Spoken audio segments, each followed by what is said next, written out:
अ, शास्त्र नाही का या विषयाचा शेवटचा क्लास असेल आणि खरंच अ, अद्भुत आहे. आपण खूप वेळ यावर घालवलेला आहे. अ, आजचा हा जवळजवळ 7वा भाग आहे, ज्यामध्ये आपण ख्रिस्तशास्त्र, ख्रिस्ताबद्दल आपण शिकत आहोत. आणि विशेष करून अ, अनेक ज्या बाबी आहेत त्या आपण आतापर्यंत यामध्ये अभ्यासलेल्या आहेत. आणि माझी आशा आहे की आपण सर्वजण याद्वारे आशीर्वादित झालेला आहात आणि आशीर्वादित अ, होत आहात. विशेष करून आज अ, आपण काही जी महत्वाची जी सत्य आहे त्यावर आपण मनन करणार आहोत. सगळ्यात अगोदर आपण ख्रिस्ताबद्दलचा जो दृष्टिकोन आहे नाही का, त्याबद्दल आपण शिकलो होतो की जग काय म्हणून म्हणतं ख्रिस्ताबद्दल. आणि मग दुसरा प्रश्न होता की तुम्ही काय म्हणून म्हणता नाही का. तर त्यावरच आपण पुढे विचार करत होतो. आणि मग त्यावर विचार करत असताना अनेक मुद्दे आपण हाताळत होतो. त्यामध्ये मग ख्रिस्ताचं दैवत्व आपण सगळ्यात अगोदर पाहिलं. त्यानंतर ख्रिस्ताचं मनुष्यत्व जे आहे त्यावर आपण बराच वेळ घालवलेला आहे. त्यानंतर या भूतलावरील त्याचं जे सेवा कार्य नाही का आणि त्याने केलेले चमत्कार, त्यावर पण आपण विचार केला मनुष्यत्वामध्येच. आणि त्याचे जे अधिकार पद आहेत, विशेष करून त्याची नावं, त्यावर आपण विचार केलेला आहे. त्यानंतर त्याचे जे अधिकार पद आहे की तो संदिष्टांचा संदिष्ट आहे, याजकांचा याजक आहे आणि राजांचा राजा आहे. तर मग हे सर्व पद त्याच्यामध्ये कसे पूर्ण होतात त्यावर पण आपण मनन केलेलं आहे. देवाचे आभार मानू आपण. खरं तर खूप अद्भुत हा विषय आहे. जितकं आपण शिकू त्याच्याबद्दल तितकं कमीच आहे, कारण आपल्या ख्रिस्ती जीवनाचा स्रोत केवळ तो आहे नाही का. आणि म्हणून आता नक्कीच डिसेंबर महिना सुरू झालाय आणि तुम्हाला पण नक्कीच हे सर्व शिक्षण अधिक तुमच्या मंडळीमध्ये शिकवण्यासाठी लाभदायक होईल, ही आशा आहे. कारण ख्रिस्ताचा जन्म, ख्रिस्त जे आहे पुष्कळ वेळा त्या गव्हाणीत ठेवलेलं गुंडाळलेलं बालक म्हणून प्रदर्शित केलं जातं नाही का. परंतु आता पूर्ण ख्रिस्त आपल्या समोर प्रदर्शित झालेला आहे नाही का. आणि मग हे अगदी आपल्या हृदयात जर खरंच ठसवलं गेलं आहे, तर मग तुम्ही नक्कीच तो गौरविला गेलेला ख्रिस्त अद्भुत रीतीनं गाजवू शकाल नाही का. आणि तीच आमची पण अपेक्षा आहे. ओके, तर विशेष करून आज या सायंकाळी आपण काही महत्त्वाचे जे मुद्दे आहेत ते शिकणार आहोत. त्यामध्ये ख्रिस्ताचं विशेष करून आजच्या स्थितीमधील नाही का कार्य, आता सध्याचं सेवा कार्य आपण म्हणू शकतो किंवा सध्याचं कार्य आपण म्हणू शकतो. पुष्कळ वेळा काय होतं की अ, ख्रिस्त आला, ख्रिस्ताने आपल्यासाठी अ, प्राण दिला, तो आपल्यासाठी जगलेला होता, तो पुन्हा उठला आणि तो स्वर्गात गेलेला आहे. मग तिथपर्यंतच बस का? तर नाही, पवित्र शास्त्र त्याच्याही पलीकडे जाऊन आपल्याला त्या स्वर्गातील पण चित्र आपल्यासमोर सादर करतं, की तो स्वर्गात काय करत आहे. अगदी देवाने आपल्याला सर्व काही उघड केलं त्याच्या वचनामध्ये. अगदी स्पष्ट रीतीने सांगितलेलं आहे, की आपला जो तारणारा प्रभू आहे, तो सध्या काय कार्य करत आहे. आणि त्याच्यावर आपण सध्या विचार करणार आहोत. त्यामध्ये मग सर्वसामान्यपणे ख्रिस्ताचं स्वर्गातील सेवा कार्य, पहिली गोष्ट आपण शिकू. त्यानंतर मंडळी संबंधाने आज तो कसं कार्य करत आहे, विश्वासणाऱ्यांच्या प्रत्येक आपल्या वैयक्तिक जीवनामध्ये आज तो कसं कार्य करत आहे, हे तीन गोष्टी आपण सगळ्यात अगोदर पाहूया. त्यामध्ये सर्वसामान्यपणे ख्रिस्त आज कसं कार्य करतो. तर आपण सुरुवातीलाच पाहिलेलं आहे की ज्यावेळेस ख्रिस्ताचं पुनरुत्थान झालं, पुनरुत्थानानंतर 40 दिवस त्याने शिष्यांना दर्शन दिलं, वेगवेगळ्या प्रकारे आपल्याला पाहायला भेटतं. आणि मग नंतर तो स्वर्गात घेतला गेलेला आहे. प्रेषितांची कृत्य आपल्याला त्याबद्दल सांगतं. मग स्वर्गात घेतला गेला तर पुढे काय आहे. तर मग स्तोत्रामध्ये अगोदरच सांगितलेलं आहे की तो पित्याच्या उजवीकडे बसलेला आहे. आणि फिसकारास पत्रामध्ये सुद्धा तेच आपल्याला पाहायला भेटतं. इब्री लोकांस पत्र करता सुद्धा तेच आपल्याला सांगतो की तो स्वर्गात फक्त उचलला गेला आणि उचलला गेल्यानंतर अं, त्याचं कार्य संपलेलं आहे. आता त्याच्या समोर तो काहीच नाही अशा प्रकारे नाही, तर मग आता आपल्याला पाहायला भेटतं की सर्व अधिकार त्याला देण्यात आलेला आहे. तो पित्याच्या उजवीकडे बसलेला आहे, नाही का? आणि अगोदरच दाविदाने हे चित्र पाहिलं होतं, की पहा जिथं ख्रिस्त गौरविला गेलेला आहे. अरे, कितीतरी वर्ष, हजारो वर्षानंतर तो प्रभू येणार होता. ह्या सर्व गोष्टी घडणार होत्या. हजारो वर्ष अगोदरच हे चित्र दावीद पाहतो, की तो आपल्या प्रभूला म्हणतो नाही का, की मी तुझे वैरी पदासन करीपर्यंत, तुझे पदासन करीपर्यंत तू माझ्या उजवीकडे बस म्हटलेलं आहे. तर किती अद्भुत हे चित्रण आहे. ख्रिस्ताचा विजय हा फक्त त्या 2000 वर्षांपूर्वीचाच नाही, तर सार्वकालिकतेमध्ये ठरलेला आहे. कारण तो देव आहे आणि त्याने ते कार्य पूर्ण करून तो पित्याच्या उजवीकडे बसलेला आहे. आणि कशा प्रकारे तो बसलेला आहे बरं? तर इफिस 1:20 आणि 21 मध्ये पहा. तो मेलेल्यातून उठविला गेलेला आहे तो. आणि सर्व सत्ता, अधिकार, सामर्थ्य, धनीपणा, सांप्रत व भावी युगातील कोणतेही नाव घ्या. त्या सर्वाहून त्याला उंच करून स्वर्गात आपल्या उजवीकडे बसवले आहे. तर काय आहे? सर्व सत्ता त्याला देण्यात आलेली आहे. सर्व अधिकार त्याला देण्यात आलेले आहे. सामर्थ्य त्याचं आहे पूर्णपणे. देव म्हणून नक्कीच हे त्याचं नव्हतं का अगोदर? तर होतंच. परंतु आता महान देव मानव म्हणून एक महान मध्यस्थ या नात्याने सुद्धा त्याला आता सर्व सत्ता देण्यात आलेली आहे. आणि तुम्हाला माहिती आहे की हे सत्ता, अधिकार, सामर्थ्य, धनीपण आणि आणि हे नावाहून सर्व नावाहून उंच नाव नाही का? तर हे सर्व काही जे आहे ना आपल्याला त्या पहिल्या आदामाचं चित्रण दाखवितं, जिथं देवाने त्या पहिल्या आदामासाठी ह्या सर्व गोष्टी अ, त्याच्यासमोर ठेवलेल्या होत्या. पण तो पडलेला आहे आणि त्याच्याकडे सत्ता नाही. त्याच्याकडे अधिकार नाही, सामर्थ्य नाही, आता धनीपण आणि कोणत्याही प्रकारचं त्याचं नाव नाही, की जो स्वतःच्या बळावर उभं राहू शकणार आहे. त्याच्याकडे केवळ मृत्यू होता आणि त्याच्यामध्ये जन्मणारे सर्व मृत्यूमध्ये जन्म पावत होते. त्याच्यामुळे सर्वांवर शाप आलेला होता. कुणी देवासमोर उभं राहू शकत नव्हतं. परंतु शेवटचा आदाम म्हणून ख्रिस्त आलेला आहे आणि आपण पाहतो की त्याने ते अद्भुत सत्ता हस्तगत केलेली आहे. त्याने त्या सर्व सत्ताधीशांना नाडलेला आहे आणि वधस्तंभावर त्याने जयोत्सव केलेला आहे. आणि आता तो विजयी आहे प्रभू आणि तो ख्रिस्तच म्हटला की स्वर्गात आणि पृथ्वीवर सर्व अधिकार मला दिलेला आहे. सर्व सामर्थ्य त्याचं आहे. मग पुष्कळ वेळा आपल्याला असं भासतं किंवा असं वाटत असेल, अरे आज ख्रिस्ताचे लोक फार थोडके आहेत आणि या जगाच्या सर्व सामर्थ्यापुढं, सर्व गोष्टींपुढं त्यांचं दुर्बलता आम्हाला दिसून येते.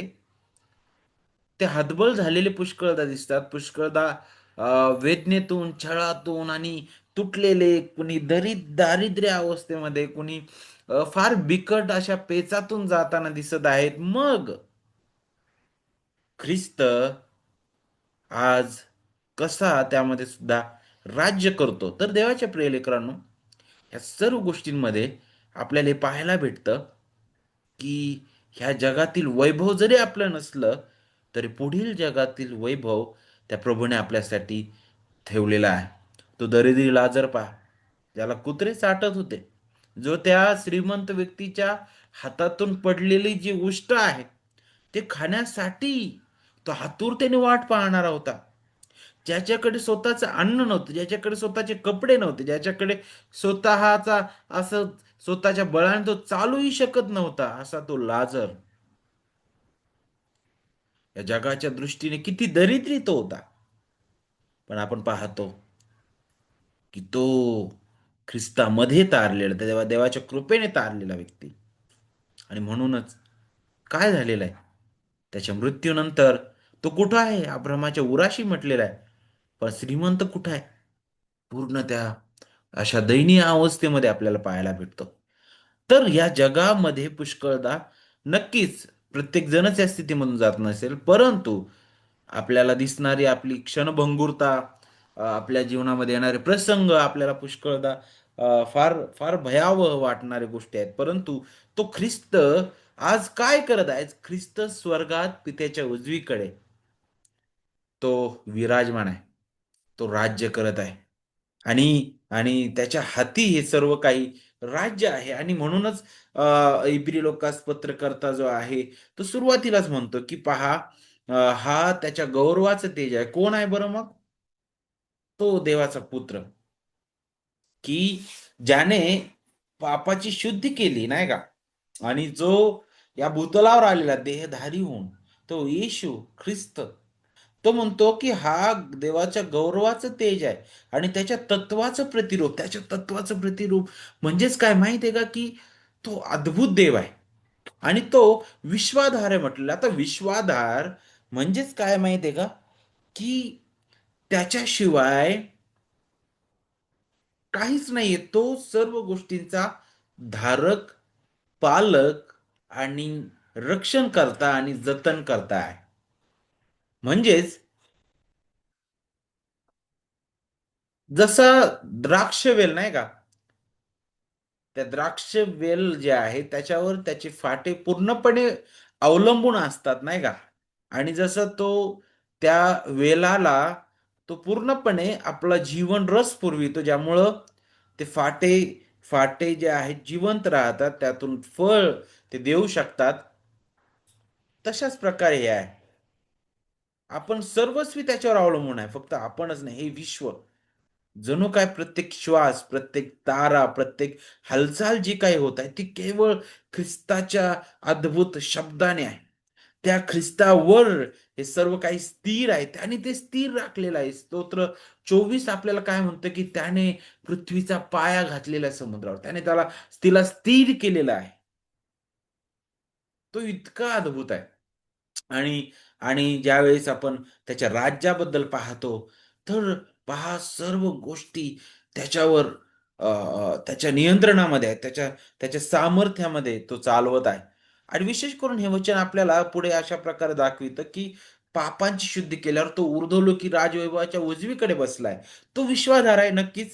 सुरुवातीपासून सर्व विश्व त्याचा आधार तो आहे. तो पूर्ण जतन करणार आहे. तो पालन-पोषण करणार आहे. सर्व ऋतू त्याच्या आज्ञेच्या विरुद्ध वागणार नाहीत. सर्व निसर्ग, सर्व काही, सर्व सृष्टी त्याच्या अधीन आहे. आणि मग हा प्रभू देहधारी झालेला आहे.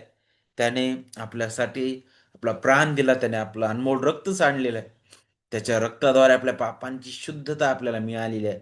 आणि तो तिसऱ्या दिवशी उठला, पित्याच्या उजवीकडे तो बसलेला आहे. तर मग हे अद्भुत आहे. एकदाच त्याने हे कार्य पूर्ण केलेलं आहे. आपल्याला पापांपासून त्याने शुद्ध केलेलं आहे. आपल्याला त्याने पापाचं जो सामर्थ्य होतं, पापाचा जो दंड होता, त्याने भरलेलं आहे. नक्कीच पापाचं वास्तव्य अजूनही आपल्यामध्ये आहे. या पापी देहामध्ये आपण जगतो. पण आपण ख्रिस्तामध्ये तारले गेलेलो आहोत आणि एक दिवस आपण याही वास्तव्यापासून सुटणार आहोत. मग तो सिंहासनावर बसलेला, कुठं उजवीकडे बसलेला आहे. तर त्याचं जे बसणं आहे ना, ते कशाबद्दल दाखवितं जसं उत्पत्तीच्या पुस्तकामध्ये नाही का त्याने सर्व कार्य पूर्ण केलं आणि 7व्या दिवशी विसावा घेतला म्हटलेला आहे. तशा प्रकारचा हा शब्द आहे, की ख्रिस्ताने त्याचं जे कार्य होतं तारणारा म्हणून या भूतलावरील वधस्तंभावरील जाणं त्याचं त्याचं जीवन, त्याचा मृत्यू सर्व काही त्याने पूर्ण केलेलं आहे. आता तो त्याचं राज्य करत आहे स्वर्गातून. जरी तो दिसत नाही त्याचं राज्य जरी आपल्या डोळ्यांनी आपण पाहत नसलो, तरी आजही तो मध्यस्थ व राजा म्हणून राज्य करत आहे. तर विशेष करून तो पित्याच्या उजवीकडे बसलेला आहे. त्याचं राज्य आता आहे.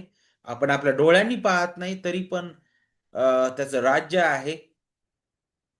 कारण तो सर्व गोष्टी चालवितो. त्याच्या इच्छेच्या बाहेर काहीच नाही. आता मंडळी संबंधी त्याचं आता सध्याचं कार्य काय आहे? तो कशाप्रकारे मंडळीसाठी कार्य करत आहे? तर इफिस 5:23 आपल्याला सांगतं की ख्रिस्त हा मंडळीचा मस्तक आहे. आता ज्यावेळेस मस्तकाबद्दल पाहतो आपण, तर मस्तक जे आहे, ते शरीराचा सर्वोच्च भाग आहे. मस्तकाशिवाय शरीरच नाही, बरोबर? जर जर जर मस्तक नाही तर हे शरीर काहीच करू शकणार नाही. आपल्या पूर्ण शरीराला आज्ञा देणारा आणि सर्व शरीरावर नियंत्रण ठेवणारा भाग तो आपलं मस्तक आहे. बरोबर? आणि तशाच प्रकारे ख्रिस्ताला मस्तक म्हटलेलं आहे आणि मंडळीला त्याचं शरीर म्हटलेलं आहे. तर मस्तक जो आहे तो म्हणजे काय, की एकमेव तो राज आहे. तो सर्वोच्च पुढारी आहे मंडळीचा. म्हणून देवाचे प्रिय लेकरांनो, मंडळीचा पुढारी तुम्ही आणि मी नाही. कोणता बिशप किंवा कोणताही व्यक्ती कितीही मोठा शिकलेला असेल, किती मोठा थिओलॉजियन असू द्या, तो मंडळीचा पुढारी कधीच होऊ शकत नाही. मंडळीचा अंतिम अधिकार आणि सर्वोच्च अधिकार आणि मंडळीचं मस्तक, मंडळीचा राजा, मंडळीचा प्रभू केवळ आणि केवळ प्रभू येशू ख्रिस्त आहे. आपण सर्व कोण आहोत? त्याने त्याने नियुक्त केलेले आपण दास आहोत, सेवक आहोत. आपण कारभारी आहोत. आपल्याला दिलेली जबाबदारी आहे. आणि तो आपल्याला पाहायला भेटतं त्याच्या मंडळीला शिकवणीद्वारे, सत्याद्वारे आपल्याला पाहायला भेटतं तो राखतो. दुसरी गोष्ट मस्तकाबद्दल शिकत असताना एकतर तो सर्वोच्च अधिकारी आहे. दुसरं म्हणजे मस्तक आपल्याला याचं दाखवितं की ते पूर्ण शरीराला पुरवठा करणार आहे. जिथून जणू काय पूर्ण शरीरासाठी ते जीवन देणारं ठरतं. तशाच प्रकारे ख्रिस्तापासून मंडळीला कृपा, सामर्थ्याने आत्मिक जीवन मिळतं. तो जीवनाचा स्रोत आहे. आणि ख्रिस्त जो आहे पूर्णपणे त्याच्या मंडळीवर प्रीती करतो नाही का, जसं जसं आपण आपल्या देहाची काळजी घेतो नाही का, तशाच प्रकारे ख्रिस्त स्वतःचे देह म्हणून मंडळीची काळजी घेतो. ख्रिस्त त्याच्या शब्दाने मंडळीला शुद्ध करतो, मंडळीला वाढवितो नाही का, मंडळीला तो पवित्र करत आहे दिवसेंदिवस. त्याबद्दलच पुढे ते वचन आपल्याला मार्गदर्शन करतात. कारण तो महान असा मस्तक आहे, जो ताजंतवानं करतो त्याच्या लोकांना. आणि आणि आपण पाहतो की तो ख्रिस्त जो मस्तक एकच आहे, त्याच प्रकारे मग त्याचा देह एकच आहे. प्रत्येक अवयवाला वेगळं शरीर नाही म्हणता येणार. हाताला एक शरीर नाही म्हणता येणार वेगळं, नाही का? तर हात जो आहे तो त्या शरीराचा एक भाग आहे, एक अवयव आहे. अनेक अवयव बनवूनच एक हे शरीर मिळून एक शरीर बनतं नाही का? आणि म्हणूनच सर्व विश्वासणाऱ्यांबद्दल आपण विचार करतो, की जे ख्रिस्तामध्ये जोडलेले आहेत, एकत्र वाढणारे एक शरीर, एक कुटुंब म्हणून आपण आहोत. आणि त्याच्यासाठी देवाने, ख्रिस्ताने त्याचा आत्मा दिलेला आहे नाही का? पाठवलेला आहे, जो त्यामुळं आपल्याला जागृत ठेवतो नेहमी आणि तो आपल्याला सत्यात स्थिर राखतो नाही का? आणि त्याची सेवा करण्यासाठी आपल्याला नेहमी तो काय करतो? सामर्थ्य पुरवितो. मग मंडळीमध्ये देव ख्रिस्त जो आहे, तो आणखी कशाप्रकारे कार्य करत आहे? त्यांचं पालन-पोषण करण्यासाठी, त्यांची ती गरज पूर्ण करण्यासाठी तो त्यांना देणग्या देतो. कृपादान आपण म्हणतो नाही का? आणि इफिस्करास पत्र जर तुम्ही वाचलं तर तिथं तुम्हाला शिकायला भेटेल, जिथं स्तोत्र 68-18 उपयोग केलेला आहे. जिथं स्तोत्रकर्ता म्हणतो, की त्याने उच्चस्थानी आरोहण केले, तेव्हा त्याने कैद्यांना कैद करून नेले आणि मानवांना देणग्या दिल्या आणि हेच वचन पाऊल घेतो आणि आणि ह्याच वचनाचा उलगडा तो करत आहे, की त्याने उच्चस्थानी आरोहण केलं. म्हणजे काय आहे? तर तो म्हणतो, की पहा त्याने शत्रूंवर विजय मिळवलेला आहे. आणि आणि आणि तो विजयी ख्रिस्त स्वर्गरोही झालेला आहे. स्वर्गात तो गेलेला आहे. आणि तोच विजयी राजा जो आहे, त्याच्या लोकांना तो काय करतो? देणग्या देतो. जसा एखादा राजा जो आहे, तो एखाद्या ठिकाणी जर जायचा आणि त्या ठिकाणी जर तो युद्ध जिंकून यायचा, तर युद्ध जिंकून आल्यानंतर तो आपल्या लोकांना अ, वेगवेगळ्या प्रकारे त्याचं त्याचं साजरीकरण किंवा तो करायचा आणि तो वेगवेगळ्या प्रकारे त्यांना काही असे बक्षीस तो वाटायचा. तो एक त्याच्या आनंदाचा भाग होता. दुसरी गोष्ट त्या लोकांची गरज पूर्ण व्हावी म्हणून ज्या काही गरजा होत्या, त्या तो त्यांना पुरवायचा.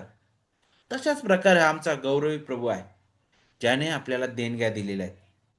प्रत्येक लोकांना, प्रत्येक मंडळीतील व्यक्तीला कोणतं ना कोणतं कृपादान त्याने दिलेलं आहे, नाही का? आणि नक्कीच त्याने पाप, मृत्यू आणि सैतानावर विजय मिळवलेला आहे आणि आपल्याला त्याने आत्मिक देणग्या दिलेल्या आहेत. मग हे कसं आहे? तर त्या देणग्या काय आहे? तर त्याबद्दल आपण शिकतो. आपल्याला करीन करासपत्रामध्ये पण त्याबद्दल शिकायला भेटतं. रोमन करासपत्रामध्ये सुद्धा आपल्याला शिकायला भेटतात त्या कृपादानांबद्दल. आता कौशल्य आणि कृपादान याला आपण एकत्र नाही करू शकत, लक्षात घ्या. आता एखादा व्यक्ती जो आहे, ज्याला कधीच वाद्य वाजवता येत नाही, नाही का? आणि तो क्लास घेऊन वाद्य शिकू शकतो, तो वाजवू शकतो, हे कौशल्य आहे. कौशल्य आपण अवगत करू शकतो. कौशल्य आपण अवगत करू शकतो, लक्षात घ्या. पण कृपादान आणि कौशल्य यातील फरक आपण नेहमी समजून घ्यायला पाहिजे. कारण पुष्कळ वेळा कौशल्य पण कृपादानाचा दर्जा दिला जातो. शिक्षक सुद्धा सरावाने होऊ शकतो. बरोबर, एखादा व्यक्ती जो आहे, तो शिक्षक पण होऊ शकतो सरावाने. बरोबर की नाही? अं, कोणत्याही प्रकारचं कौशल्य आपण अवगत करू शकतो. परंतु ज्यावेळेस आपण कृपादानांबद्दल पाहतो, तर हे देवापासून आहे. त्याच्याशिवाय ते कोणीच करू शकणार नाही. त्याच्यापासून मिळालेली ही देणगी आहे. आणि अद्भुत रीतीनं तो व्यक्ती त्या कार्यामध्ये ज्यावेळेस अगदी पुढे जातो, त्या ठिकाणी त्याचा उपयोग मंडळीच्या वाढीसाठी होता आणि इथं फक्त काही देणग्यांबद्दल, काही मुख्य कृपादानांबद्दल उल्लेख आहे. इफिस करसपत्र अध्याय 4 आणि वचन 11 मध्ये, जिथं त्यानेच कोणी प्रेषित, कोणी संदेष्टे, कोणी सुवार्तिक, कोणी पाळक व शिक्षक असे नेमले आहेत. आता इथं स्त्रियांबद्दल नाही, लक्षात घ्या. सगळ्यात अगोदर पुरुषार्थी रीतीने इथं हे शब्द वापरलेले आहेत. म्हणजे इथं स्त्रियांबद्दल कोणत्याही प्रकारचा उल्लेख नाही केलेला. हे एक गोष्ट आपण समजून घेणं गरजेचं आहे. देवाने दिलेल्या ज्या जबाबदाऱ्या आहेत, अ, अ, महिलांसाठी, बहिणींसाठी आणि भावांसाठी, अगदी त्या वेगळ्या आहेत, नाही का? पुरुषासाठी दिलेली जी जबाबदारी आहे सेवेबद्दल, आणि आणि स्त्रीसाठी दिलेली जबाबदारी, ह्यामध्ये आपल्याला वेगळं पण पाहायला भेटतं. पण प्रत्येकाला दिलेले जे काम आहे त्याच्या रचनेनुसार ते त्याने ज्या त्या रीतीनेच पूर्ण करावे, नाही का? म्हणून कधीच कोणतीही बहीण तिने पुरुषाला दिलेली जबाबदारी ती पूर्ण करण्याचा प्रयत्न करू नये, किंवा पुरुषाने जी स्त्रीला दिलेली जबाबदारी आहे ती पूर्ण करण्याचा प्रयत्न करू नये, नाही का? म्हणजेच सेवेबद्दल आपण विचार करतो, नाही का? तर इथं कोणी प्रेषित, कोणी संदेष्टे, कोणी सुवार्तिक आणि कोणी पाळक व शिक्षक असे त्यांनी नेमून दिलेले म्हटलेले आहे. आता पहिली गोष्ट, आपल्याला पवित्र शास्त्र अगदी स्पष्ट सांगतं इफिसकारास पत्रामध्ये, याच अध्यायामध्ये, अध्याय 2 मध्ये वचन 20 मध्ये सांगितलेलं आहे की प्रेषित जे होते ते पाया भरण्यासाठी, नाही का, त्याने त्याचा उपयोग केलेला. प्रेषित आणि संदेश त्याच्या पायावर मंडळी रचण्यात आलेले आहे म्हटलेलं आहे. तर प्रेषितांचं काम काय होतं? तर मंडळीची पायाभरणी करणं. म्हणजेच काय, की जे प्रभूचं शिकवण आहे, जी सुवार्थ आहे, ते गाजवल्याद्वारे अनेक लोकांची त्यामध्ये भर पडत होती. आणि मग यामध्ये संदिष्टांबद्दल सुद्धा आपल्याला शिकायला भेटतं, की जे प्रगटीकरणाचा आधार होता, की ज्याद्वारे ते बोललेलं आहे. तर हे जे दोन्ही पदं आहेत, हे जे दोन्ही कार्य आहेत, ते आपल्याला पहिल्या शतकापर्यंत त्याची पूर्णता झालेली आपल्याला पाहायला भेटते. आज त्या कार्यांची गरज नाही, कारण पाया वारंवार घातला जात नाही. देवाचं वचन अगदी स्पष्ट आहे. मग आज कोण आहे बरं? सुवार्तिक, पाळक व शिक्षक आपण पाहतो. ज्याचा उपयोग देव काय करतो? एकतर जे सुवार्तिक आहेत ते फार धैर्याने सगळीकडे जाऊन सुवार्थ सांगू शकतात. जितक्या धैर्याने ते सांगतात त्या प्रकारे इतर कोणी नाही सांगत. ते फक्त सुवार्ता गाजवतात ख्रिस्ताची प्रत्येक ठिकाणी जाऊन, आणि तिथे लोक उभा करतात, नाही का? आणि ते एका मंडळीचा पण भाग असतात त्याच वेळेस. ज्यावेळेस मेंढपाळ किंवा ज्यावेळेस पालक आणि शिक्षकाबद्दल पाहतो, तर त्यांना दिलेली पण जबाबदारी मंडळीमध्ये आहे, की जे तिथं सतत मंडळीला काय करतात, तो जो पोषक आहार आहे, वचनाचा अगदी अद्भुत पोषक आहार ते देत राहतात, जेणेकरून मंडळी अधिक दिवसेंदिवस प्रभूमध्ये वाढते आणि त्यामधूनच उजळून निघतात, की पहा देवाने कुणाला काय दिलेलं आहे कृपादान आणि देव कसा कुणाला उपयोगात आणत आहे. त्यांना शिकविणं, त्यांना प्रभूमध्ये वाढविणं. मग या देणग्यांचा उद्देश काय आहे? ह्या सर्व देणग्यांचा उद्देश काय आहे? एकतर लोक काय व्हावेत? सिद्ध व्हावे. जर तुम्ही इफिसकारास पत्र जर वाचलं, तर ते अगदी स्पष्ट करतं त्याबद्दल, नाही का? इफिस 4 आणि वचन 12 आपल्याला त्याबद्दल सांगतं. इथं काय सांगितलंय? ते ह्यासाठी की त्यांनी पवित्र जनांना सेवेच्या कार्याकरिता व ख्रिस्ताच्या शरीराची रचना पूर्णतेस नेण्याकरिता सिद्ध करावे. पहिली गोष्ट, त्यांनी काय करावं? पवित्र जनांना सिद्ध करावं म्हटलेलं आहे. तर सिद्ध करणं, दुसरं सेवा कार्यासाठी उभं करणं आणि आपल्याला पाहायला भेटतं. तिसरं म्हणजे ख्रिस्ताच्या देहाची बांधणी करणं. तर ह्या सर्व देणग्या ज्या आहेत त्या पूर्णपणे ख्रिस्त केंद्रित आहेत. अंतिम त्याचा उद्देश काय आहे? ख्रिस्ताची प्रतिमा लोकांमध्ये वाढविणं. बरोबर? लोकांमध्ये वाढविणं. तर ख्रिस्ताने दिलेल्या प्रत्येक देणगीचा अंतिम हेतू काय आहे? तर ते शेवटी ख्रिस्ताचं गौरव होणं. देणग्या वैयक्तिक अभिमानासाठी नाहीयेत. त्या देहाच्या ऐक्यासाठी आहे, मंडळीसाठी आहेत.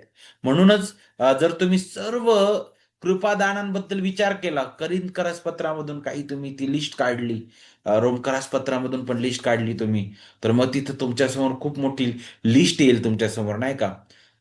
कुणी दया करतं, कुणी बोध करतं, कुणी आपल्याला पाहायला भेटतं अ, अ, कुणी नाही का व्यवस्था पाहणारा आहे. तर अ, वेगवेगळ्या प्रकारे मंडळीमध्ये कार्य आपल्याला पाहायला भेटतं, नाही का? ते शेवटी या सर्व गोष्टी मंडळीचं वाढीसाठी कारणीभूत ठरतात आणि या सगळ्यांमध्ये देवाने ख्रिस्ताने काय एक साधन दिलेलं आहे ते म्हणजे काय? त्याचं वचन आणि आत्मा, ज्याद्वारे तो मंडळीची वाढ करतो दिवसेंदिवस. पुढे तो मंडळीचं शुद्धीकरण करत आहे आज. बरं. मंडळीच्या बाबतीत आज काय कार्य करत आहे ख्रिस्त? कशा प्रकारे कार्य करत आहे? तर आपण सगळ्यात अगोदर पाहिलेलं आहे, की तो अम, एक मस्तक म्हणून सर्व गोष्टींचा पुरवठा त्यांना करत आहे. त्याने असे लोक मंडळीमध्ये उभे केलेले आहेत, की जे त्याच्या मंडळीचं योग्य पालन पोषण करू शकतील. जसं उदाहरणार्थ, ज्यावेळेस पेत्रासोबत प्रभू येशू ख्रिस्त बोलत होता, की तू माझ्यावर प्रीती करतोस का? योहान 21 मध्ये. आणि मग पेत्र म्हणतो, हो मी तुझ्यावर प्रीती करतो. त्यावेळेस सांगतो, की तू माझे मेंढर चार, तू माझी मेंढर पाळ, तू माझी मेंढर चार. 3 वेळेस तो म्हणतो, नाही का? तर त्याने दिलेली जबाबदारी आहे त्याच्या लोकांना, त्याची मेंढर चारणं, पाळणं आणि चारणं, नाही का? तर अद्भुत रीतीने ह्या गोष्टी तो करतो. सरतेशेवटी त्याचा गौरव त्यामध्ये आहे. आणि सर्व सर्व गोष्टींबद्दल विचार करत असताना तो काय करत आहे? दिवसेंदिवस मंडळीचं शुद्धीकरण तो करतो. म्हणूनच इफिस 5 वचन 26 आणि 27 मध्ये, अशासाठी की तिला त्याने वचनाद्वारे जलस्नानाने स्वच्छ करून पवित्र करावे आणि गौरवयुक्त मंडळी अशी ती स्वतःला सादर करावी, म्हणजे तिला डाग, सुरकुती किंवा अशासारखे काही नसून ती पवित्र व निर्दोष असावी. आता स्वच्छ करणं, आपल्याला माहित आहे त्याने मंडळीला वाचवण्यासाठी तो आलेला आहे. पापातून त्याने सोडवलेलं आहे त्याच्या लोकांना. हे अद्भुत ख्रिस्ताचं प्रेम आहे. आणि आपल्याला पाहायला भेटतं, की हा शुद्धीकरणाचा अगदी पहिला टप्पा आहे, की जिथं त्याने आपल्याला नीतिमान ठरविलेलं आहे. एक त्याच्या मंडळीचा एक भाग आपल्याला केलेला आहे. आणि एक नववधू कशी, नाही का, तयार होते, अगदी सज्ज होते. कुठेही दाग तिच्या चेहऱ्यावर दिसू नये, कुठेही सुरकुती दिसू नये, कुठेही असं वेगळं दिसू नये. जितकं चांगलं दिसता येईल, जितकं चांगलं सजता येईल, तितकं नवी वधू जी आहे ती तयार होते, सजते. तशाच प्रकारे ख्रिस्त त्याच्या मंडळीला अ, सजवत आहे. जलस्नान ज्यावेळेस आपण म्हणतो, जलस्नानाने तो शुद्ध करतो म्हटलेला आहे. तर जलस्नान म्हणजे इथं बाप्तिस्म्याबद्दल तिथं बोललेलं नाही, तर खरं तर त्याचं वचन अद्भुत रीतीने त्याचं रक्त आणि देवाचा आत्मा हे आपल्याला शुद्ध करतं नाही का. आपण ख्रिस्तामध्ये नवी उत्पत्ती झालेलो आहे. आपल्या आपल्या अंतःकरणातील शुद्धी त्याबद्दल ते दाखवितं वचनाद्वारे. जे खरं प्राथमिक साधन आहे, की ज्याद्वारे ख्रिस्त मंडळीला धुतो नाही का. आणि आणि आपल्याला पाहायला भेटतं, की त्याद्वारे तो मंडळीला दिवसेंदिवस त्या सत्यात राखत आहे. कारण तो काय म्हटला, की तुझं वचन हे सत्य आहे. आणि प्रभू त्यामध्ये त्यांना राख म्हटलेला आहे.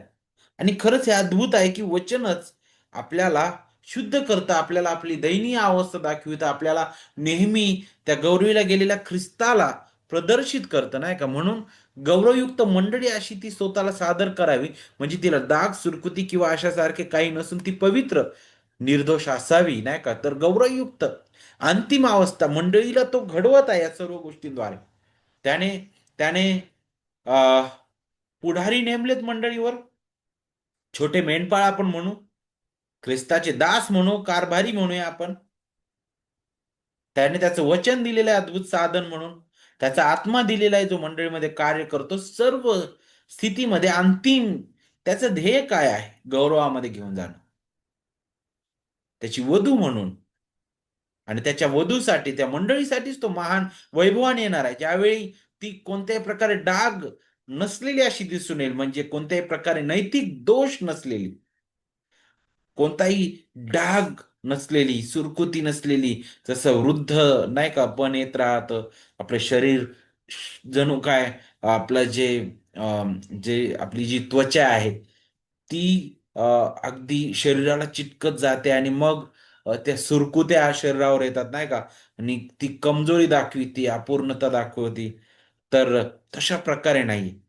तर मंडळी कधीही अशा अशा क्षय पावलेली अशी असणार नाही, तर ती दिवसेंदिवस त्या प्रभूसाठी नवीन आणि तेजस्वी होत आहे.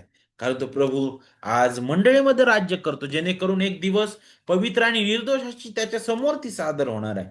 कारण त्याने अगोदरच तिला निवडलेलं आहे, त्याच्यासाठी त्याने आपला प्राण दिलेला आहे. आणि अंतिमता आपल्याला पाहायला भेटतं, की तो तिच्यासाठी महान वैभवान येणार आहे. तो आणखी काय करत आहे त्याच्या मंडळीसाठी? तो त्याच्या मंडळीचं रक्षण करतो. मग ते 16:18 मध्ये काय सांगितलंय? पेत्राशी बोलत असताना तो म्हणतो, की मी तुला आणखी सांगतो, तू पेत्र आहेस आणि या खडकावर मी आपली मंडळी रचीन व तिच्या पुढे अधोलोकाच्या द्वारांचं काही चालणार नाही. तू पेत्र आहेस. तर आपल्याला माहित आहे, ज्यावेळेस पेत्र तो म्हणतो, तर त्याचा अर्थ काय होतो? पेट्रॉस म्हणजे छोटा दगड किंवा खडा आपण म्हणतो नाही का. आणि हे नाव अनेक गोष्टी सांगून जातात. रोमन कॅथलिक लोक म्हणतात, की मंडळीचा खरा पाया पेत्र आहे, मंडळीचा खरा मुख्य मुख्य कोनशिला पेत्र आहे. परंतु तिथं खरं जर आपण पाहिलं तर अगदी स्पष्ट रीतीने ख्रिस्त त्याला मुख्य नाही म्हणत आहे. तर नक्कीच एक साधन म्हणून पेत्र होता. पेत्राची नवीन ओळख होती त्यामध्ये, नावामध्ये त्याला पेत्र म्हटलेलं आहे. मंडळीच्या पाया भरणीसाठी नक्कीच आपल्याला पाहायला भेटतं, की साधन म्हणून पेत्राचा उपयोग करण्यात आला. पण त्या पेत्राच्या व्यक्तित्वावर मंडळी उभारलेली नव्हती, तर पेत्राने दिलेल्या कबुली जबाबावर ती मंडळी उभारलेली आहे. तर तो जो खडा आहे, त्या खडावर कसं घर बांधलं जाऊ शकतं? नाही जाऊ शकणार कधीच. तो खडा त्या संपूर्ण इमारतीसाठी, तो अगदी छोटासा खडा आहे, परंतु त्या संपूर्ण इमारतीसाठी एक साक्ष बनलेला आहे. सुवार्थीची साक्ष तो बनलेला आहे पेत्र.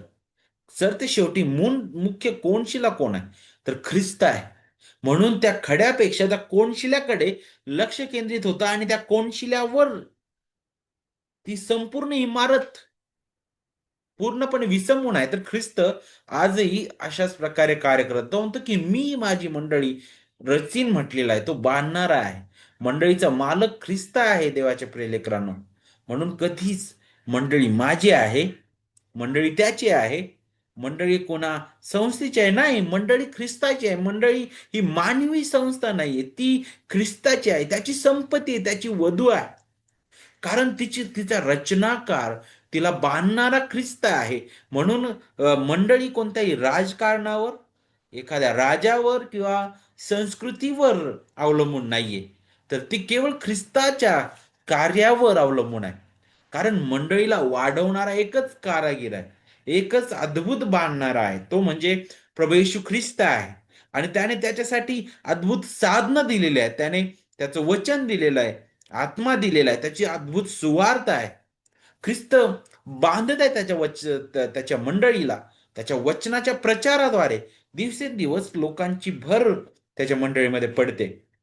आत्म्याच्या सामर्थ्याने तो बांधत आहे. देवाचं अद्भुत जे जी निवड आहे, त्या देवाचं अद्भुत पाचारण जे आहे, त्याद्वारे तो त्या मंडळीसाठी लोकांना आकर्षित करतो. तो म्हणतो की माझी मंडळी नाही का? किती किती जवळीकतेचं नातं आहे ख्रिस्ताचं.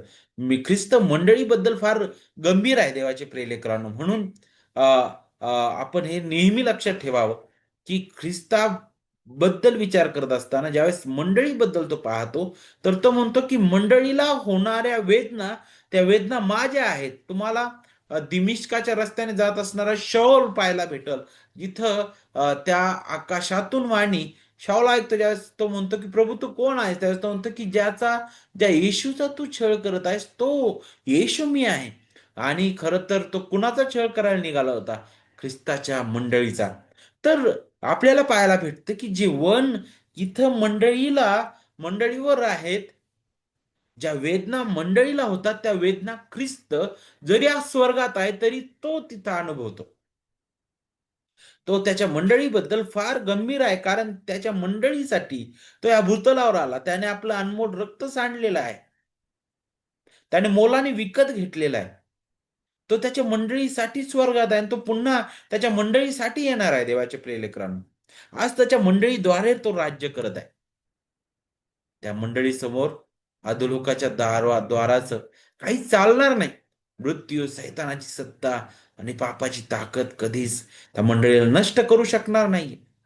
कारण कारण राज्य ख्रिस्ताचं आहे. अद्भुत संरक्षण ख्रिस्तामध्ये आपल्याला आहे. सत्ता ख्रिस्ताची आहे. आणि म्हणून नरकाच्या सर्व योजना अयशस्वी होणार आहेत. मंडळी कधीच नष्ट होणार नाही. इतिहासात आपल्याला पाहायला भेटतं, राजांनी, सम्राटांनी आणि खोट्या शिकवणींनी मंडळी नष्ट करण्याचा प्रयत्न केलेला आहे. पण ती कधीच नष्ट झालेली नाही. उलट ती वाढलेली आहे. तर ख्रिस्ताचं जे सध्याचं कार्य आहे, सर्वसामान्यपणे आपण त्याचं कार्य पाहिलं, तो राजा म्हणून राज्य करत आहे. मंडळी संबंधाने तो कशा प्रकारे कार्य करत आहे त्याबद्दल आपण शिकलो. आता विश्वासणारा प्रत्येक वैयक्तिक व्यक्तीबद्दल आपण शिकू, की ज्या प्रत्येक व्यक्तीबद्दल सुद्धा ख्रिस्त सध्या कसं कार्य करतो.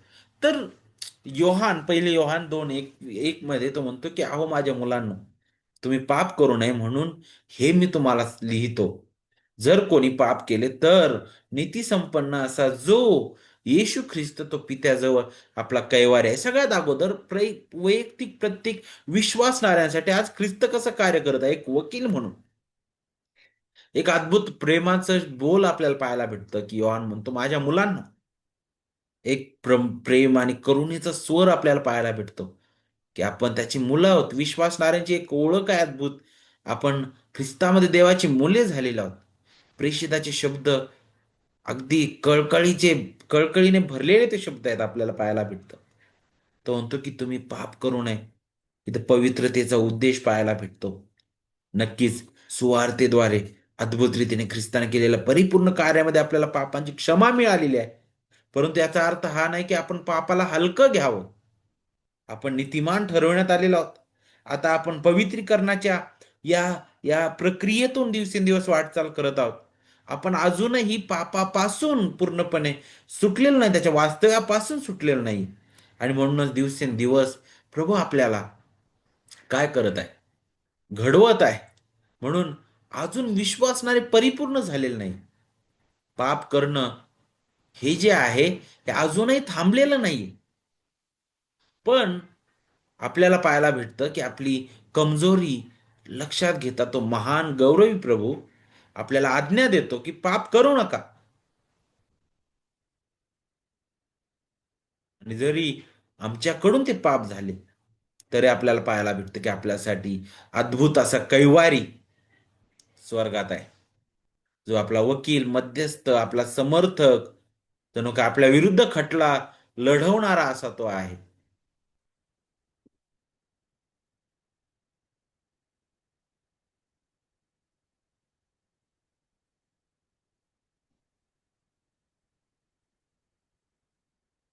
जो आपल्यासाठी काय करत आहे कैवारी म्हणून, तो आपल्यासाठी पित्याजवळ आहे. किती अद्भुत आहे तो. पित्याच्या सिंहासनाजवळ उभा आहे आपल्यासाठी. अगदी पित्याच्या उजव्या हाताकडे तो उभा आहे. कारण आपण आपल्या स्वतःच्या बळाने अजूनही पित्यासमोर उभं राहू शकत नाही. परंतु आपला कैवारी किती अद्भुत आहे. पित्याजवळ तो उभा आहे. आपल्या बाजूने तो उभा आहे. तो आपल्यासाठी बोलतो. तो आपल्यासाठी विनंती करतो. तो पित्याचा प्रिय पुत्र असूनही तो आपल्या बाजूने बोलतो. तो म्हणतो, हे माझे लोक आहेत. माझ्या रक्ताने विकत घेतलेले आहेत प्रभू. तो नेहमी आपल्यासाठी मध्यस्थी करतो. किती महान तारणारा तो प्रभू आहे. तो महान ख्रिस्त आहे. नीती संपन्न तो कैवारी आहे. तो नीतिमान आहे. त्याचं जीवन पूर्ण पवित्र निर्दोष आहे. पिता महान न्यायाधीश आपण पाहतो तरी सुद्धा तिथं तो अद्भुत रीतीने विनंती करताना दिसतो. तो आपल्या पापाच्या दोषावर विनंती नाही करत, तर आपल्या स्वतःच्या न्यायावर आधार घेऊन पित्याजवळ तो उभा आहे. पित्या, ह्या लोकांसाठी, ह्या माझ्या लोकांसाठी मी आपला प्राण दिलेला आहे. मी अनमोल रक्त सांडलेलं आहे. हे वन बघ, हे रक्त त्यांच्यासाठी सांडलेलं आहे. अद्भुत तो प्रभू आहे. तो सांत्वनाचा संदेश घेऊन येणार आहे की विश्वासणारा पडतो, नष्ट, तरी पण तो नष्ट होणार नाही. कारण आपला खरा वकील स्वर्गात आहे. आपला कैवारी अद्भुत आहे. एक विश्वासणारा पापामध्ये आपलं जीवन जगू शकत नाही. पाप ही त्याची सवय होऊ शकणार नाही. त्याच्याकडून पाप झालं तर तो पुन्हा आपल्या कैवारीकडे धाव घेऊ शकतो. नक्कीच देवाच्या प्रियलेकरांनो, आपण पापाला हलकं घेऊ नये अशामध्ये. कारण पाऊल सुद्धा म्हणतो की कृपा वाढावी म्हणून आपण पाप करत राहावं का? नाही, बिलकुल नाही. नक्कीच ख्रिस्तामध्ये आपल्या पापांची क्षमा आपल्याला झालेली आहे. परंतु आज जर कुणी पाप करतो, तर त्या पापाचा जो परिणाम आहे, तो आजही आपल्याला भोगावाच लागणार आहे. त्यापासून आपण वाचू शकणार नाही. आपल्याला सार्वकालिकतेमध्ये पापाच्या सामर्थ्यापासून आणि पापाचा जो दंड होता तो पूर्णपणे चुकवलेला आहे. तो महान मध्यस्थ स्वर्गात आहे.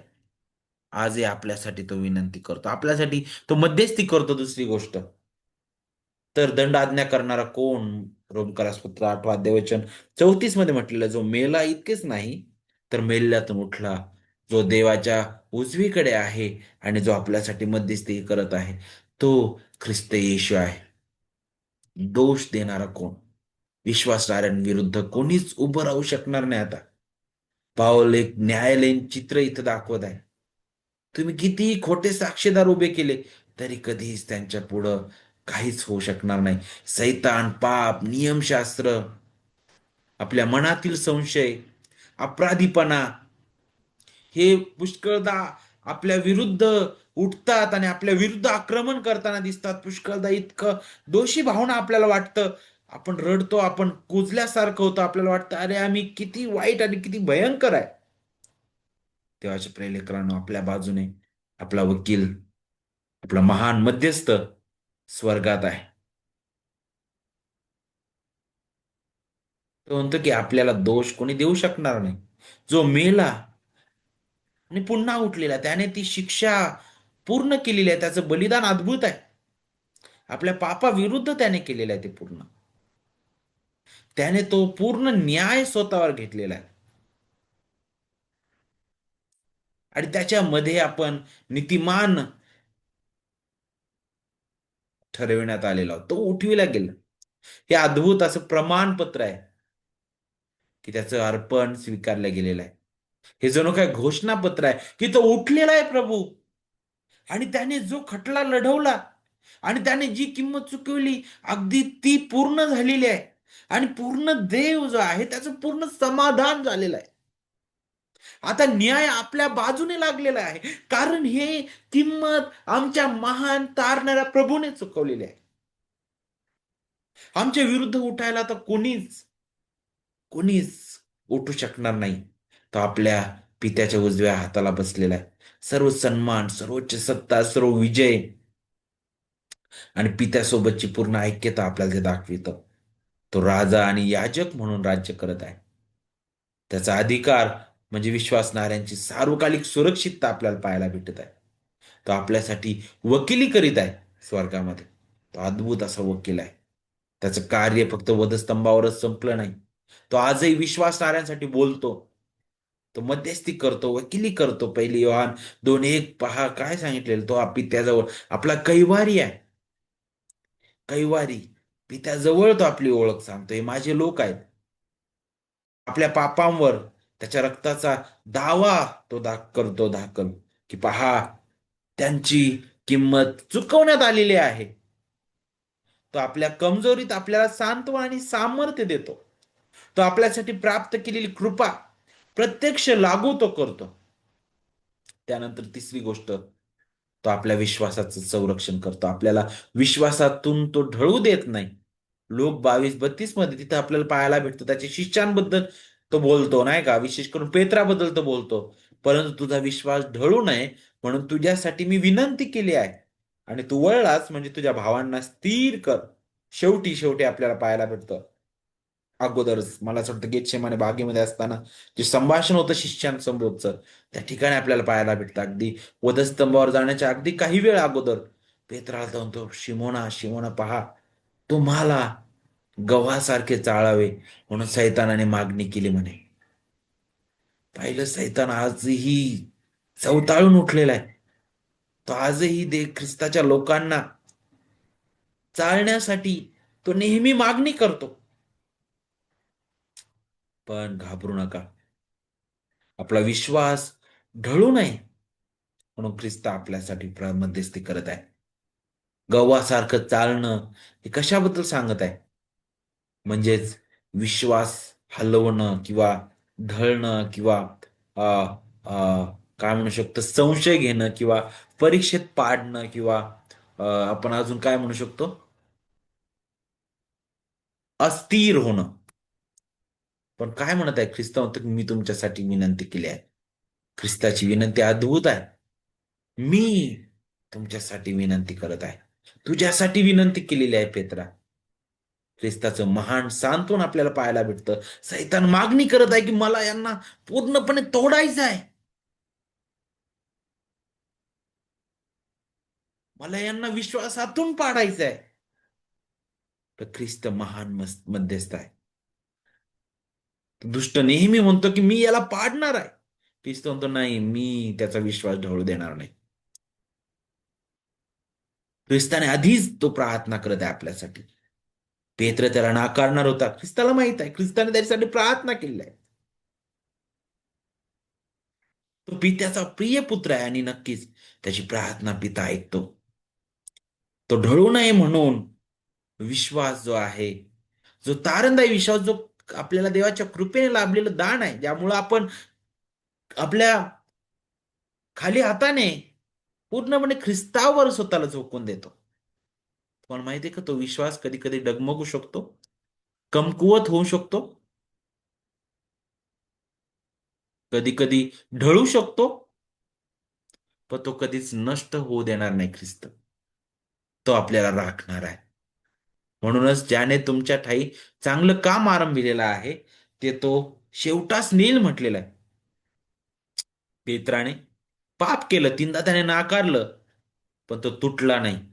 ख्रिस्ताच्या प्रार्थनेमुळेच तो पुन्हा वळालेला आहे. तो म्हणतो की तू वळणार आहेस. त्याची पुन्हा पुनर्स्थापना त्याने केलेली आहे. जे आपल्याला योहान 21व्या अध्यायामध्ये पाहायला भेटतं. कारण ज्याच्यासाठी तो प्रार्थना करत आहे, ते कधीच तुटून पडणार नाही. तो ज्यावेळेस त्याला म्हटला की तू पुन्हा येशील म्हटलेला आहे, तू पुन्हा वळशील म्हटलेला आहे, तेव्हा तू काय कर म्हटलेला आहे? आपल्या भावांना स्थिर कर. किती अद्भुत आहे. तुझ्या भावांना स्थिर कर. पुनर्स्थापित झालेल्यांची जबाबदारी काय आहे? पेत्र पडला, ख्रिस्ताने त्याला उचललं. आता तो इतरांना बळ देणारा होता. देव आपले तुटलेले अनुभव इतरांना उभे करण्यासाठी तो वापरतो. तू पडला होतास ना, तुला कसं उभं केलं ख्रिस्ताने? तू इतर जे पडलेले आहेत, जे विश्वासामध्ये कमजोर आहेत, जे जे जे पुष्कळदा ढळलेले वाटत आहेत विश्वासामध्ये, त्यांना तू स्थिर कर. ख्रिस्त आपली राखण करतो. परीक्षेमध्ये तो आपली मदत करतो. कारण ज्या अर्थी त्याने स्वतः परीक्षा होत असतात, दुःख भोगले, त्या अर्थी ज्यांची परीक्षा होत आहे त्यांना सहाय्य करण्यास तो समर्थ आहे. तो आपल्यासारखा झाला. ख्रिस्ताने दैवत्व सोडलेलं नाहीये, पण तो पूर्ण मनुष्य झाला, देव मानव झालेला आहे. शरीर, मन, भावना, थकवा, वेदना, सर्व परीक्षा यांचा अनुभव घेण्यासाठी त्याच्या प्रत्येक दुःखामध्ये मी तुझ्या जागी उभा आहे हे उद्दिष्ट होतं. ख्रिस्ताची परीक्षा पहा. ख्रिस्ताला मोह आले, त्याच्यावर आक्रमण करण्यात आले, सैतानाने केले. मानवी दुःखांना त्याने तोंड दिलेलं आहे. तो रडला, त्याला वेदना झाल्या, त्याला कळवळा आला. तो थकलेला आहे, त्याला पुष्कळदा भूक लागली, त्याला तहान लागली.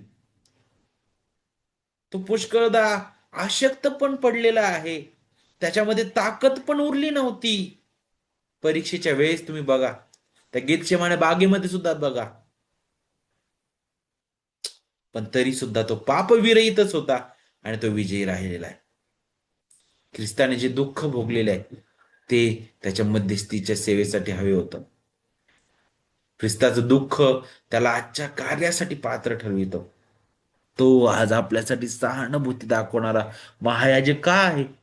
कारण तो आपल्या अगोदर तिथे गेलेला आहे. तो आपल्यासाठी प्रार्थना करतो. तो आपला वकील आहे. जेव्हा आपण कमकुवत असतो तेव्हा तो आपल्याला सामर्थ्य पुरवितो. तो सहाय्य करण्यास समर्थ आहे नेहमी. याचा अर्थ काय? तो जवळून समजतो. आपण म्हणू शकत नाही, प्रभू तुला माझी अवस्था कशी आहे हे कळत नाही. नाही. तुमच्या जीवनातील दुःख, तुमच्या जीवनातील वेदना, तुमच्या जीवनातील अशक्तपण सर्व आपला गौरवी राजा जाणून आहे. तो तुम्हाला हेच उत्तर देईल की अरे तुझ्या आधी मी त्या सर्व गोष्टी पार केलेल्या आहेत. तुझं दुःख हे मला माहित आहे, मी त्या अनुभवातून गेलेलो आहे. तो नेहमी आपल्याला मदत करतो. जसा एखादा मदतीसाठी ओरड करणारा त्याच्याकडे कोणीतरी येतं अकस्मात आणि त्याला मदत करतं, तशाच प्रकारे तो नेहमी आपल्यासाठी उभा आहे. आपल्या परीक्षांमध्ये तो आपल्याला अधिक कृपा पुरवितो. तो आपल्याला प्रोत्साहन करतो. तो आपल्याला कधीच एकटं सोडणार नाही. तो आपला महान तारणारा देव आहे. तो आपल्याला या पापाशी लढत असताना अद्भुत मदतनीस आहे. तो आपल्याला मदत करतो नेहमी. आपल्याला तो उभा करतो. आपल्याला पडू देत नाही. आपल्या परीक्षेमध्ये आपला नाश होऊ नये तर आपल्याला कृपा मिळण्यासाठी संधी आहे. त्या परीक्षेमध्ये आपण ख्रिस्ताजवळ अधिक आकर्षिले जातो. आपल्या प्रत्येक वेदना आपल्याला त्या ख्रिस्ताची महान जाणीव करून देणारे ठरतात. त्याच्यामध्ये ते आपल्याला उभं करतो. तोच ख्रिस्त अंतिम आपला मदत करताय, आपला महान सांत्वनदाता आणि आपला आपला महान सहाय्यक असा आहे, ज्याने ज्याने आपल्यासोबत त्या परीक्षा आणि आव्हानांच्या सर्वात खोल ठिकाणी असा तो उतरलेला आहे. तो देव देहधारी झालेला आहे.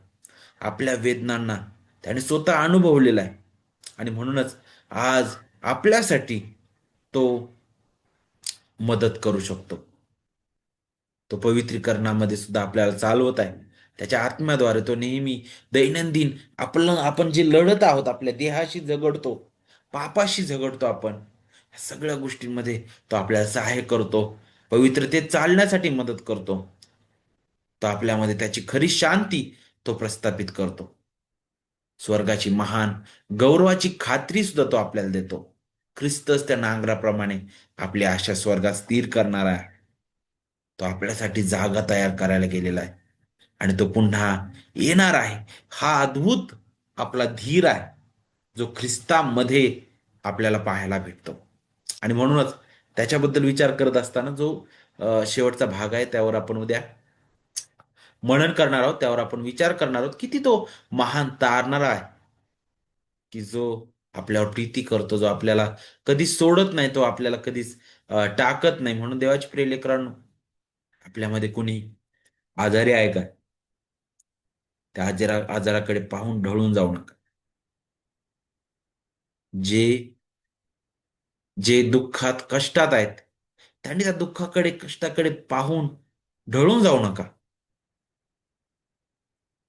जे त्यांची शक्ती क्षीण पावत आहे दिवसेंदिवस, जे वयोवृद्ध या स्थितीमधून जात आहेत, त्यांनी या स्थितीमध्ये ढळून जाऊ नका. कारण आपला तारणारा स्वर्गात आहे. तो राज्य करत आहे. तुमच्या वेदना आणि माझ्या वेदना तो आमच्या आधी जाणून आहे. कारण या सर्व गोष्टी त्याने अनुभवलेल्या आहे. प्रार्थना करू.